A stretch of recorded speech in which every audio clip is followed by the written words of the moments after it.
Moi, Jésus. Ça ne vous surprend pas qu'à la fin de la Bible, la dernière déclaration du Seigneur Jésus parlant aux églises soit formulée ainsi. Il ne dit pas « moi, le Seigneur », mais « moi, Jésus ». Ceux qui étudient la Bible savent que le nom de Jésus se réfère invariablement dans le Nouveau Testament au jour de son humiliation. Après son exaltation, il a été appelé Seigneur, le Seigneur Jésus, le Seigneur Jésus-Christ. Jésus-Christ ou Seigneur. Mais quand Jésus est employé par lui-même, il est toujours dans un certain sens et se réfère à sa vie d'humiliation. Quand il prenait la forme d'un homme, il était en forme de serviteur, en devenant semblable aux hommes, ayant paru comme un simple homme. Philippiens 2,7.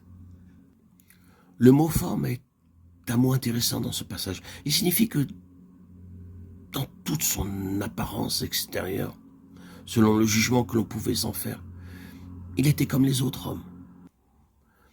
Il y a un autre mot employé pour ce qu'il était intérieurement. C'était quelque chose d'autre. Mais ici, il avait pris extérieurement la forme d'un homme. Et en faisant ainsi, il prenait le nom de Jésus, le nom qui était le nom le plus commun en Palestine. Jésus, Yeshua.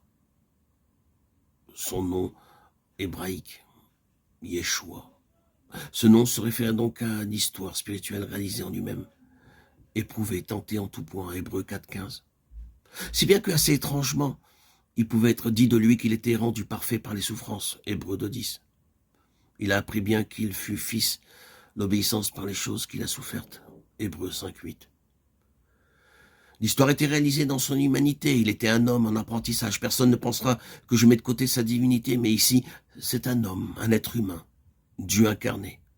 C'est vrai, mais ici sous la forme d'un être humain, connaissant tout de la vie humaine et ayant constitué une histoire spirituelle hors de laquelle, comme nous cherchons à le voir dans ses valeurs intrinsèques, qui devaient demeurer pour tous les âges, des âges à venir. Tout a été accompli dans l'humanité de Jésus. Et maintenant, à la fin, il se présente lui-même aux églises, moi, Jésus. La somme de l'histoire spirituelle dans la vie d'un homme, quelque chose d'accompli dans l'humanité.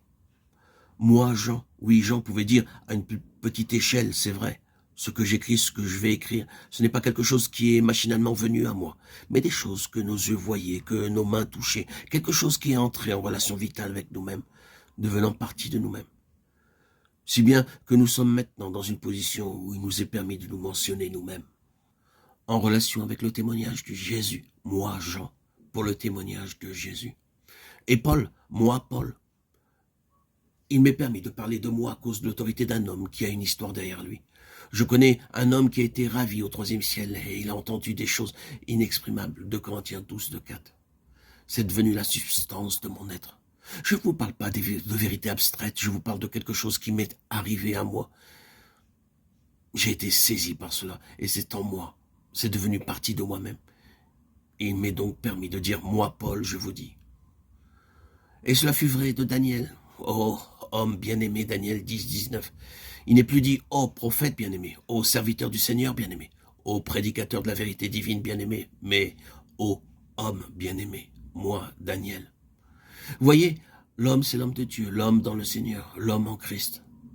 Quand j'emploie le mot homme, je parle bien sûr d'humanité, ce qui inclut la femme. C'est ce que Dieu voulait. Ils étaient tous des êtres humains. Jean était un être humain, Paul était un être humain, Daniel était un être humain, Christ avait été un être humain.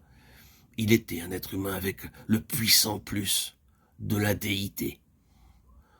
Quand Dieu forme quelque chose de lui-même dans une vie humaine, il constitue le témoignage de Jésus.